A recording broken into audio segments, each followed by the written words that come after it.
Those things has to be taught. A man said to me recently, I met him on the road, and he's just passing, I don't know if he knew me or anything, he just said to me, he said, no, it didn't make sense making children these days, you know. So I turned and looked at him, what do you mean? He said, because if they don't agree with you, they either kill themselves or they kill you. And I turned right back and I said to him, the important thing is to teach. I love the theme today, cultivate. Help folks, help those children to understand that selfishness does not pay. And that you do that over and over. One of the best ways of teaching they taught me is rote. Over and over and over and over again. You get tired, but you still teach it. Like how God put it, in the book of Deuteronomy, he says, impress them. Impress them on your children. Talk about them when you sit at home and when you walk along the road, when you lie down, and when you get up. Tie them as symbols on your hands and bind them on your foreheads. Write them on the door frames of your houses and your gates. It's something that we should always have, always be willing to do. You talk about the intentionality of doing these things. This should be our responsibility, to teach and to train all times. It's something that we can't get tired of, because if we get tired, a whole generation could go down the drain because of that. And there's a lot of component as well to the teaching. The teaching you're going over and over, as Pastor Senseless wrote, but there's another critical element, the element of role modeling. It makes no sense speaking words and the words don't become flesh in the lives of those who are speaking it, because that child who is very pliable would say, well, daddy, mommy, ain't really making sense. It ain't making sense what you're saying. Do as I say, but not as I do. We need to be good role models in order for us to really succeed. That is why it is so important. Mom, dad, teacher, neighbor, whoever you are, you're looking at us today. We really want to encourage you. You have to teach with great intentionality. You cannot be weary in teaching good values, godly values, and modeling them, because many of the senseless happenings that we see play out in society today is as a result of seeds that were sown, seed of unforgiveness, lack of love, lack of self-control.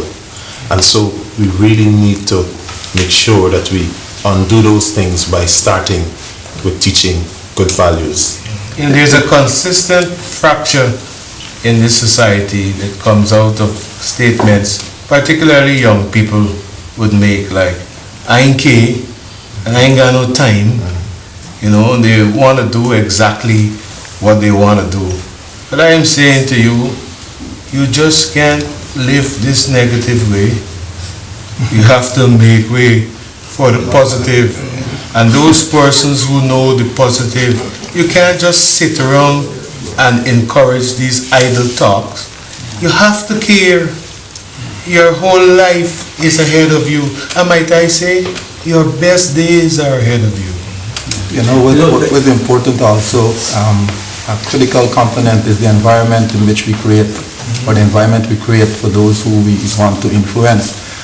I have made a decision that my children, those relatives and friends who are either close or far away, they would not interact with some of them, because I am of the strong opinion that they might influence them, and some of the thorns and the thistles that I would wish for them not to have in their lives may become cultivated. So they will hear about some of them, and they may see some of them from a distance, but they will not interact, because that is the intention that I have for my family. Why is that important? Because if you're able to influence someone's thinking, then by all means you will influence their attitude, and then from the attitude, their actions. So we see the action, but then it goes back to what they were taught and how their thinking was affected. Most times, persons in our country now just want to do what you want. It's real absolute. In 2 Thessalonians 2:7, for the secret of power of lawlessness is already at work, but one who now holds it back will continue to do so till he is taken out of the way. Just remember, lawlessness. You gotta change your conduct, Exactly. the way how you think, the way how you dress, and everything. Do the right thing, and you will be blessed. No, Martin Luther King said, I have a dream, you know. I remember that book vividly because it was one of the books given to me when I graduated from secondary school. But many of us do have a dream, and I pray we all do have a dream, because it is that force that compels you, in spite of all that is happening around, compels you to go forward. But once you have that dream, the next important thing is to continue to create or cultivate. I love the term cultivating, because it tells you that it requires systematic and careful work.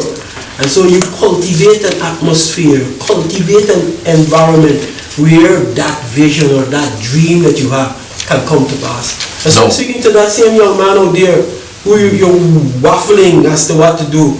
Hold on to that dream that you will become a successful, independent, beneficial person to this community. There's a classic war going on presently, and some of us are saying, there's a figment of his imagination. This war is between the prediction of the end event, the end time event, and the description created in Hollywood and by those who churn out those kinds of things. I have never seen in all of my life movies like I'm seeing today, and they're all saying something about the end. They're producing aliens, some hideous looking things, and these movies are very popular among children. The movies about what will happen to man in 2025 and all these different times, the amount of bloodshed and murder, it's shocking to say the least, but these are very popular, and they're not only hitting the big screens. I don't think we have very many big screens in Guyana now, but there's something called DVDs, and they are all over. You can get a whole set of them for small money, or you can download it. Now, the trouble is, in many homes, parents who might say, we are insulated, but right in your home, the enemy is at work. Because your kids, your children, are learning a different value system. Like how a child decides, you know what, my family don't like me, I'll take them out. You know, those are movies. Those are movies that children see, 700 times in a week. They, you know, when I was looking at going to movies at Aston Strand, you could look at the whole movie without seeing blood. No, even in video games that you buy for entertainment, look at the blood, the gory blood. So what we're doing, we are preparing this next conditioning, cultivating this next generation for those kinds of eventualities, and then hear us. Oh, that's shocking when we see something happen in the society. Oh, that is, they have no heart, you know, and those kinds of. But we're creating the thing. We're allowing the thorns and the thistles to grow, and then we're upset when we see it taking over. We have to make a decision. You know, there's a time when they had something called a census, a film census board or something like that. But I don't know how they would work if they have to operate in this time, because all the men with cart and all these kinds of things, somebody's got to check to see what are we feeding ourselves with, what are we feeding our minds with. And I believe that there's a direct correlation between all of these things and the behavior we're seeing manifested in our society. We have to once again become guardians, because the real description of the end time is written in the Word of God of the last days, and the forecast is not very nice. It speaks of apostasy, it speaks of increased sin and oppression. How do you protect yourself? You have to educate, and you have to live life with a greater degree of intensity, committed to values, committed to principles, and that's our challenge. So we as individuals must take stock of our audio and video that we get involved in, because we hear things and we see things, and we need to make a conscious decision as to what we will download on our hard drive. Because as long as our minds start receiving these things, whether by audio or video, it won't be too long before we start acting. So take conscious. As parents, teaching values in your home is very good, because you will see how these kids are reacting to your teachings. But when they go out on the road, they'll be faced with peer pressure. They will see their friends doing this and that. But to be told or to uphold that value, you need societal parents out there, elderly, to help you monitor those children outside. Because I can remember growing up in a village where every elderly person was well respected for. And if they find you do anything outside of normal, they will pull you in for treatment. And then they will take you home and report that finding to your parents. And then you will get another portion. So here it comes, society has a lot to play in bringing up the morals, the standard. We do not, be familiar with the statement, we do not get what we expect. We get what we expect. So it is important for us to check.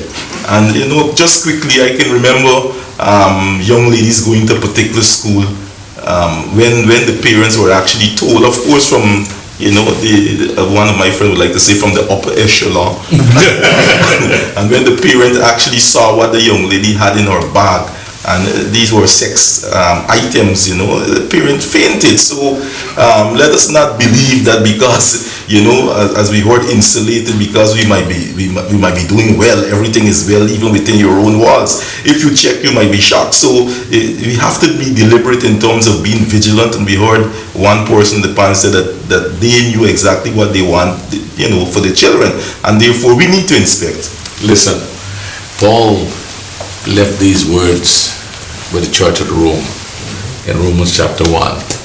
He said, verse 28, and even as they refused to have God in their knowledge, God gave them up unto a reprobate mind to do those things which are not fitting, being filled with all unrighteousness, wickedness, covetousness, maliciousness, full of envy, murder, strife, deceit, malignity, whisperers, backbiters, haters of God, insolent, haughty, boastful, inventors of evil things, disobedient to parents, without understanding, covenant breakers, without natural affection, unmerciful, who, knowing the ordinance of God, that they that practice such things are worthy of death, not only do the same, but also consent with them that practice them. Meditate on this. We'll see you next week. Thank you for being part of Choices. Remember, you can join us at First Assembly for any of our regular weekly services.